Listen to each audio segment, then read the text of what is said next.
AP ముఖ్యమంత్రి చంద్రబాబు ఈరోజు ఉదయం నుంచి రాజధాని అమరావతి ప్రాంతంలో పర్యటిస్తున్నారు.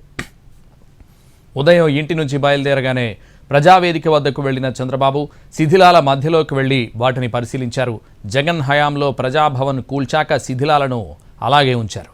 వాటిని అక్కడ అలాగే ఉంచాలని, విధ్వంసం ఏ స్థాయిలో జరిగిందో ప్రజలకు నిత్యం గుర్తు చేసేలా శిథిలాలు ఉండాలని అధికారులకు సూచించారు చంద్రబాబు.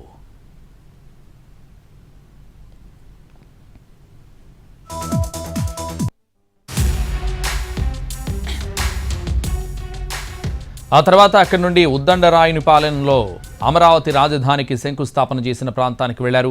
రాజధాని నిర్మాణం కోసం సేకరించిన నీరు, మట్టి ఉంచిన ప్రాంతానికి సాష్టాంగ ప్రణామం చేశారు.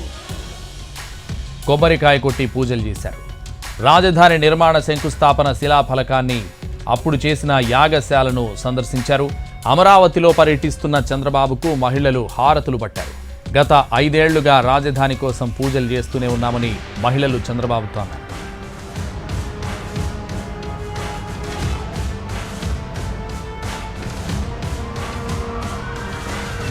అక్కడి నుంచి నేరుగా ప్రజాప్రతినిధుల క్వార్టర్ల నిర్మాణం జరిగిన ప్రాంతానికి వెళ్లారు. నిర్మాణం పూర్తయిన రూమ్లను సందర్శించారు.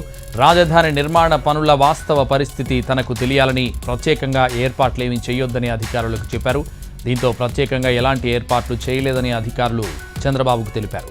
ప్రజాప్రతినిధుల భవనాల సముదాయం దాదాపు 80% పూర్తయింది. 421 కోట్ల రూపాయల అంచనాతో ఈ భవనాలను నిర్మించారు. 146 చదరపు మీటర్ల నిర్మాణాలు చేపట్టారు. మొత్తం 12 టవర్లను నిర్మించారు. ఇందులో 288 ప్లాట్లున్నాయి.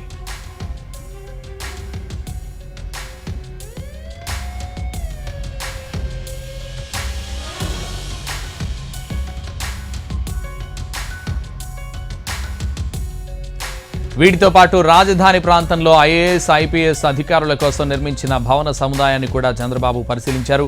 5 ఎకరాల్లో ఉన్నతాధికారుల కోసం 6 టవర్లు నిర్మించారు. అందులో 144 ఫ్లాట్లున్నాయి. ఒక్కో ఫ్లాట్ 3500 ఎస్ఎఫ్టీతో నిర్మించారు. ఇక్కడ ఫ్లోరింగ్, ప్లంబింగ్, ఏసీ, ఎలక్ట్రికల్ వర్క్లు పెండింగ్లో ఉన్నట్టు సీఎం చంద్రబాబుకు అధికారులు వివరించారు.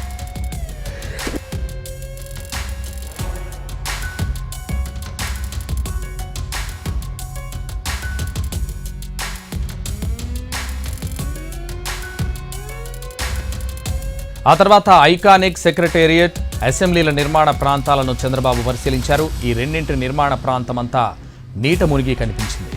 దాన్ని చూసి చంద్రబాబు ఆశ్చర్యపోయారు. 2000 కోట్లకు పైగా రూపాయలతో అసెంబ్లీ నిర్మించాలని చంద్రబాబు గత ప్రభుత్వం అంచనా వేసింది. 10 లక్షల ఎస్ఎఫ్టీలలో ఈ భవన నిర్మాణానికి ప్రతిపాదనలు సిద్ధం చేశారు. సెక్రటేరియట్ను 2700 కోట్లతో నిర్మించాలని భావించారు.